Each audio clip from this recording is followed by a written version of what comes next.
సూర్యుడి వెలుతురు కూడా తాకలేని నిశ్శబ్దం. నక్షత్రాల మధ్య తేలిపోతున్న రెండు జీవాలు.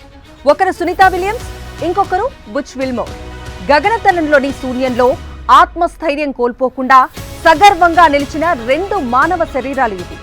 భూమిని వదిలి 9 నెలలు గడిచిపోయాయి. ఇన్ని నెలలు భూమికి దూరంగా ఉంటే మనిషి శరీరం తన అసలు స్వరూపాన్ని మార్చుకోకుండా ఉంటుందా? ఒక్కసారి మీరే ఊహించుకోండి.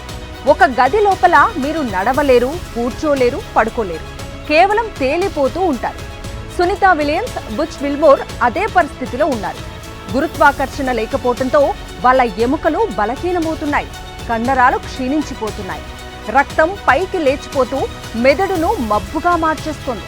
ప్రతి క్షణం, ప్రతిరోజు వాళ్ళు నెమ్మదిగా భూమిపైన ఉన్న మనుషుల కంటే భిన్నంగా మారిపోతున్నారు. అయినా వెనక్కి తగ్గటం లేదు, అదరటం లేదు, బెదరటం లేదు. వారిని స్వదేశానికి తిరిగి తీసుకురావాలనే ప్రయత్నాలు కొనసాగుతున్నాయి. మరికొన్ని గంటల్లో వారు భూమిపైకి వస్తారని చెబుతున్నారు. కానీ వచ్చే వరకు మిస్టరీనే. వచ్చిన తర్వాత ఏం జరుగుతుందో కూడా మిస్టరీనే.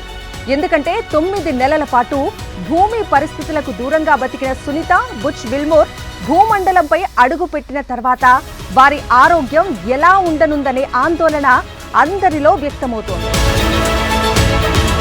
నిజానికి భూమిపై కొన్ని విషయాల్లో మనం ఎంతో సురక్షితంగా ఉన్నాం.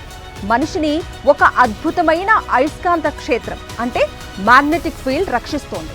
ఇది సూర్యుని నుంచి వచ్చే ప్రమాదకరమైన రేడియేషన్ను అడ్డుకుంటోంది. అంతరిక్షంలో ఉన్న వ్యోమగాములకు మ్యాగ్నెటిక్ ఫీల్డ్ కవచం ఉండదు. ఇంటర్నేషనల్ స్పేస్ స్టేషన్ ISS భూమి కక్షలో తిరుగుతున్నా అది మ్యాగ్నెటోస్పియర్ బయటే ఉంది. అంటే అక్కడ ఉన్న ప్రతి మనిషి ప్రతిరోజు పెద్ద మొత్తంలో రేడియేషన్ను గ్రహించాల్సి వస్తుంది. ప్రతిరోజు 150 నుంచి 6000 ఎక్స్రేలు తీయించుకున్నంత రేడియేషన్ పొందుతున్నట్లు ఉంటుంది. ఈ రేడియేషన్ మన శరీరాన్ని నాశనం చేయొచ్చు. అయితే దాని ప్రభావం వెంటనే కనిపించకపోవచ్చు, కానీ భవిష్యత్తులో ఎన్నో ప్రమాదాలను తీసుకురావచ్చు. ఎక్కువ రోజులు అంతరిక్షంలో గడిపితే మన DNA మారిపోవచ్చు. అంటే జన్యుపరమైన మార్పులు జరగచ్చు. ఇది భవిష్యత్తులో క్యాన్సర్, నరాల సమస్యలు, మెదడు పనితీరులో మార్పులు, అలాగే కంటి చూపు సమస్యలు తెచ్చిపెట్టే అవకాశం ఉంది. నిజానికి ISSలో వ్యోమగాములను రక్షించేందుకు కొన్ని రక్షణ కవచాలు ఉంటాయి. కానీ అవి కూడా పూర్తిగా రేడియేషన్ను అడ్డుకోలేవు. అటు సునీతా విలియమ్స్, బుచ్ విల్మోర్ కంటే ముందు ఈ తరహా అంతరిక్ష కథలు కూడా ఉన్నాయి. 1994లో సోవియట్ వ్యోమగామి వాలెరీ పోల్యాకోవ్ 437 రోజుల పాటు అంతరిక్షంలో గడిపారు. మానవుడు నిజంగా అంతరిక్షంలో జీవితాన్ని కొనసాగించగలడా అనే ప్రశ్నకు సమాధానం కోసం ఇలా చేశాడు. అంతరిక్షంలో బతికిన కాలమంతా తన శరీరాన్ని ఒక ప్రయోగశాలగా మార్చాడు. 437 రోజుల తర్వాత భూమికి వచ్చిన వాలెరీ ఒక వృద్ధుడిలా కనిపించాడు.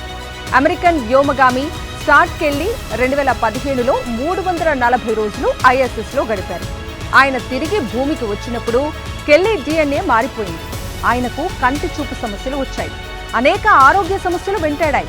ఒక్క మాటలో చెప్పాలంటే అంతరిక్షంలో ఎక్కువ కాలం గడిపిన వ్యోమగాములు తిరిగి భూమికి వచ్చిన తర్వాత మరో కొత్త జీవితం మొదలు పెడతారు.